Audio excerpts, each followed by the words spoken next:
Dear students, myself Dr. Ashish Garg, Associate Professor in Chemistry, SEAT RN Ruia government college Ramgarh Shekhawati district Sikar Rajasthan. बच्चों, हमने BSc part first में first paper inorganic chemistry में P block elements और P block elements में मैंने boron के compounds topic start किया था। बच्चों, आज का हमारा टॉपिक है डाइबोरेन का संश्लेषण एवं इसकी अभिक्रियाएं। मैंने पार्ट थर्ड के अंदर डाइबोरेन के स्ट्रक्चर को बताया था कि किस तरह से BH3 एक डाइमर बनाता है B2H6। यहां पर डाइबोरेन में 4 हाइड्रोजन परमाणु एक प्रकार के होते हैं जिन्हें की प्रतिस्थापित किया जा सकता है और 2 हाइड्रोजन परमाणु बोरोन के दो बोरोन को आपस में जोड़े रखते हैं। इन्हें हम कहते हैं ब्रिज बॉन्ड्स, सेतु बंध। राइट, ये मैंने बच्चों आपको इससे थर्ड लेक्चर में एक्सप्लेन किया था। अब देखिए, हम यहां पर देखेंगे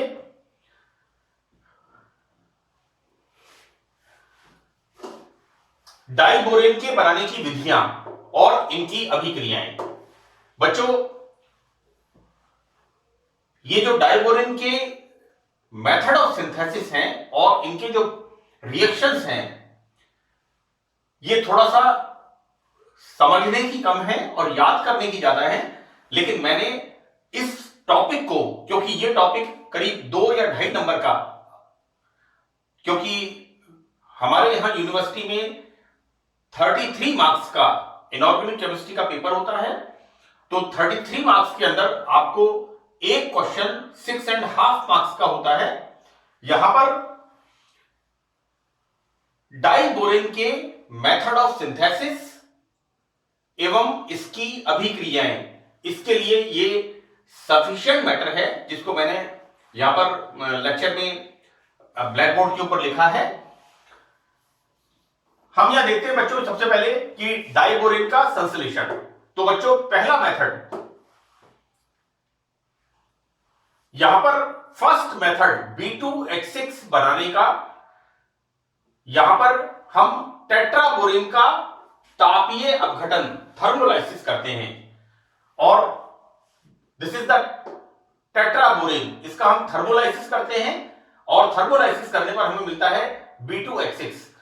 बच्चों, टेट्राबोरेन को हम Mg3B3 मैग्नीशियम का बोरेन के साथ जो कंपाउंड होता है, इसका हम एसिडिक हाइड्रोलाइसिस करते हैं और यहां पर हमें मिलता है टेट्राबोरेन।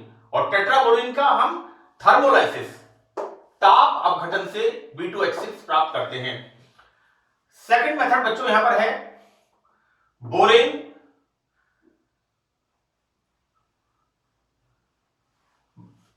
This is the BF3। बच्चों, BF3 boron trifluoride, borane trifluoride and this is the etherate. मैं इसका आपको स्ट्रक्चर बता दूं एक बार।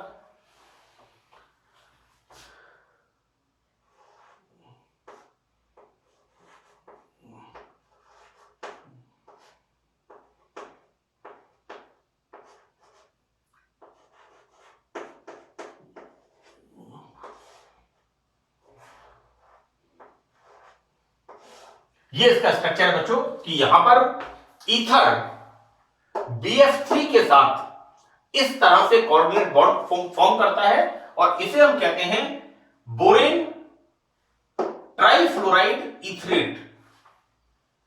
तो बच्चों, बोरेन ट्राइफ्लोराइड ईथरेट की क्रिया, बच्चों दिस इज द ईथर।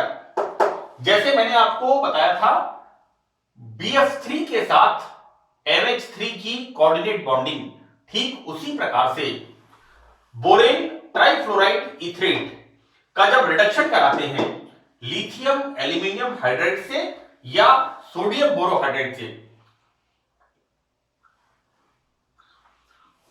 तो बच्चों यहां पर बनता है this is the diborane and these are the by products.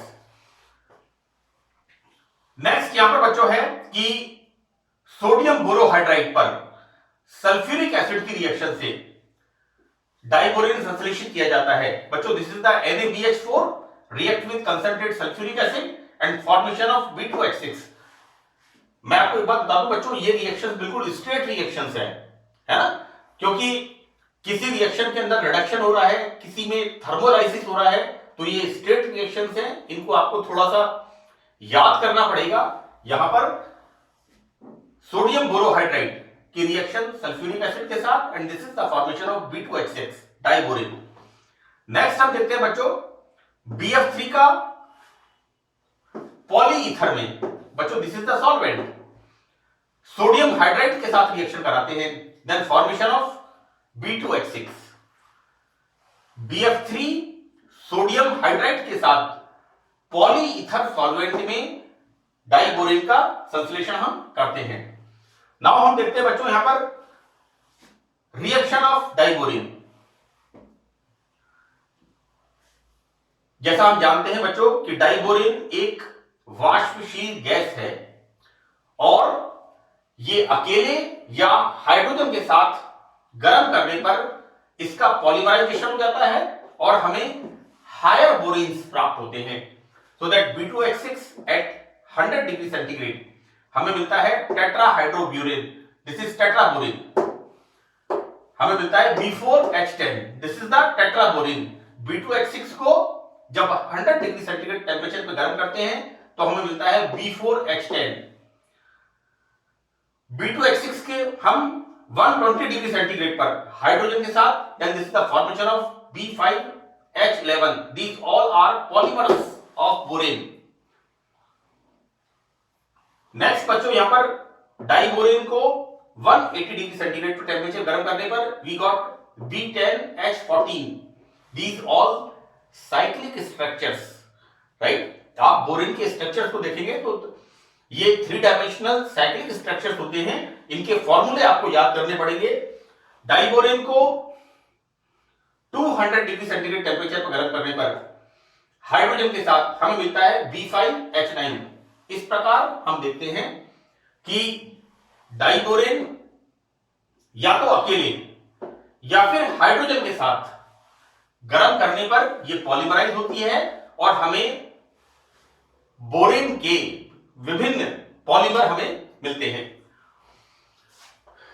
Next यहां पर है सब्स्टिट्यूशन रिएक्शन। बच्चों मैंने बताया था आपको इस तरह का स्ट्रक्चर,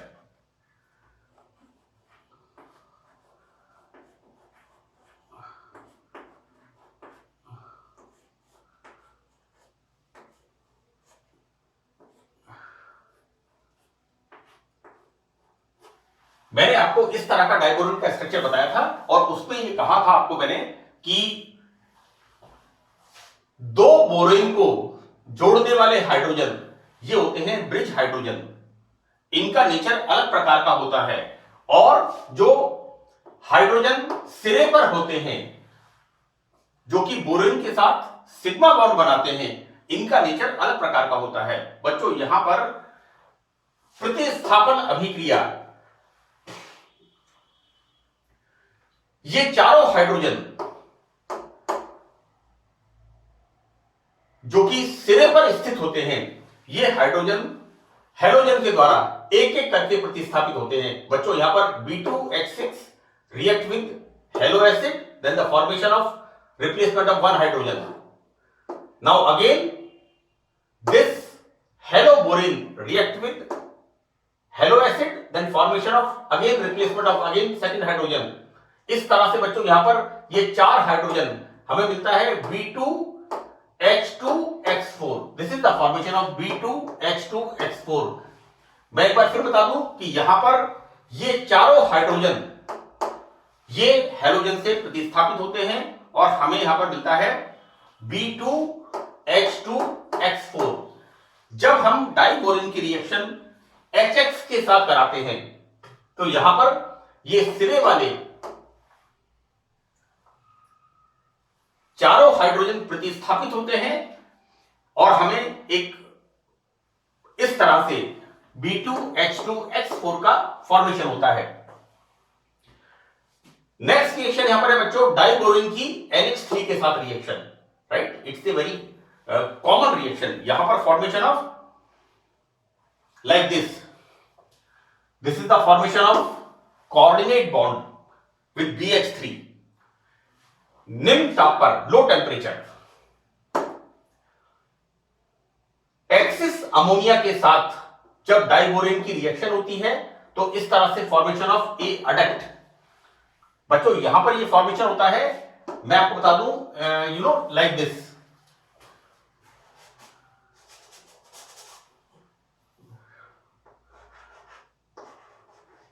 इस तरह के अडक्ट का फॉर्मेशन होता है जो कि कोऑर्डिनेट बॉन्ड यहां पर बनता है।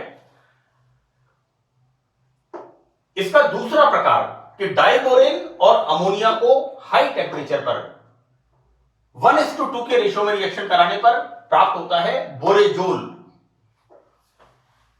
बच्चों मैं आपको नेक्स्ट लेक्चर में मैं आपको बताऊंगा कि बोरेजोल या बोरेजीन B3N3H6 ये इसे हम कहते हैं बच्चों, दिस इज द बोरेजोल या बोरेजीन, बोथ आर सेम थिंग। बोरेजीन को हम कहते हैं इनऑर्गेनिक बेंजीन। इसके अंदर एरोमेटिक स्मेल होती है, ये कलरलेस होता है और बेंजीन की तरह का लिक्विड होता है, लेकिन इसकी रिएक्शंस अलग तरह की होती हैं। यहां पर जब डाइबोरेन की अमोनिया के साथ 1:2 के रेशियो में इसका 1 मोल और इसका 2 मोल हम जब रिएक्शन कराते हैं तो यहां पर फॉर्मेशन ऑफ बोरेजीन या inorganic benzene, this is the important reaction. ये बच्चों मैं आपको ये रिएक्शन बोरेजीन के सिंथेसिस में भी मैं आपको ये रिएक्शन बताऊंगा। नेक्स्ट रिएक्शन है बच्चों एल्कीन के साथ। बच्चों एल्कीन के साथ ये रिएक्शन होती है, this is the hydroboration, right. यहां पर डबल बॉन्ड इसका समाप्त होता है और हाइड्रोजन इसके साथ ऐड होकर के हम बच्चों कितना ले रहे हैं यहां पर 6 hydrogen, 6 alkene react with B2H6 and this is the formation of trialkyl borane and this reaction is called hydroboration। बच्चों ये रिएक्शन आप लोग एल्कीन के साथ B2H6 की रिएक्शन, ये आपने 12th क्लास में रिएक्शन पढ़ी है कि एल्कीन्स की B2H6 के साथ रिएक्शन होती है और यहां पर ट्राई एल्किल बोरेन का सिंथेसिस होता है और इस रिएक्शन को हम कहते हैं हाइड्रोबोरेशन। ये रिएक्शन आपने पिछली क्लास में हाइड्रोबोरेशन के नाम से पढ़ी है। नेक्स्ट बच्चों देखते हैं इसके अंदर डाइबोरेन की रिएक्शन मेटल के साथ, राइट। यहां पर बच्चों formation of Na-B3H8 ethanol solution में डाइबोरेन की रिएक्शन सोडियम के साथ होती है and this is the formation of sodium borohydride and Na-B3H8। Now the next reaction diborane की रिएक्शन विद क्लोरीन। बच्चों यहां पर B2H6 की रिएक्शन जब क्लोरीन से कराते हैं तो इस तरह का एडक्ट फॉर्म होता है, this is the coordinate bond. और हम देखते क्या है यहां पर कि धीरे धीरे जो BH3 का हाइड्रोजन होता है ये हाइड्रोजन Cl से रिप्लेस होता जाता है।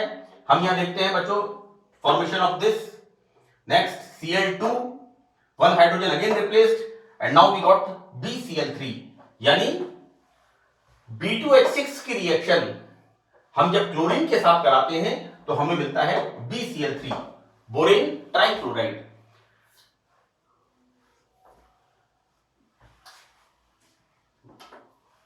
बच्चों इस टॉपिक के अंदर इन रिएक्शंस को आपको याद करना पड़ेगा, है ना, क्योंकि यहां पर समझने का पार्ट कम है और थोड़ा याद करने का पार्ट ज्यादा है। इसलिए यहां पर आप बोरेन की वैलेंसी को ध्यान में रख करके जो जैसे यहां पर ये कंपाउंड्स बनते हैं बच्चों, these are the polymer of boranes. अगर आप बोरेन के पॉलीमर से स्टडी करेंगे तो ये आपको पॉलीमर्स इसमें याद करने पड़ेंगे। मैंने आपके सिलेबस के हिसाब से जो आपका क्वेश्चन फॉर्म होता है उसके लिए मैंने बच्चों यहां पर एक पर्याप्त मैटर आपको लिखा है, लेकिन इस लेक्चर के अंदर आपको याद करने का पार्ट थोड़ा ज्यादा है, तो थोड़ा सा आप कंसंट्रेशन करके इसे 2-3-4 बार आप इसे नोट डाउन करेंगे, लिखने की कोशिश करेंगे, तो ये आपको मुझे होगा कि आपको अच्छी तरह से समझ भी आएगा और आपको याद भी होगा। So that's all in this lecture. Thank you.